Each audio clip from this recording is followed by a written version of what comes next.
ਰਾਂਝਾ ਆਖਦਾ ਹੀਰ ਦੀ ਵਾਲਦਾ ਨੂੰ ਤੁਹਾਡੀ ਬੇਟੀ ਹੈ ਬੜੀ ਖਰਾਬ ਖਾਨਾ, ਕੰਨ ਖਿੱਚ ਕੇ ਰੱਖਿਆ ਕਰੋ ਉਸਦੇ, ਤੁਹਾਨੂੰ ਪਾ ਦੇਣਾ ਕਿਸੇ ਆਜ਼ਾਦ ਖਾਨਾ।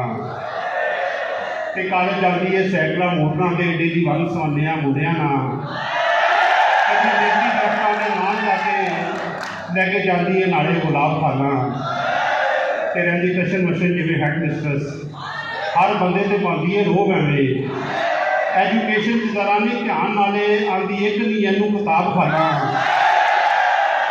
लस्सी दे पाती है गुड़ थोड़ा दे के जाती है चूरी की डालडे की, मझा चोण वेले पट्ठे पाण वेले करके जाती है काम खराब खाना। तो राती आंदी ने पार फट थली दी जाते पंप का बटन नहीं आन करता, राती आंदी ने पार फट थली दी जाती पंप का बटन भी ऑन कर गई। चाचे कैदों की मंजी के हेठ पानी सुबह इंज सी जिवें सलाब खाना, ते पाए खल बड़े या सिर्फ पट्ठे दुध वेचिया है कितने किन्ना किन्ना, आने आने का पुछदी इंज जिवें विच कबर दे हुंदा हिसाब खाना। ते टीवी डैक ते केबल नहीं शौक दे, कदी पढ़ी नमाज भी भुल के नहीं, कदी अकल की गल जे दस दिओ अगों देती है घटना जवाब खाना।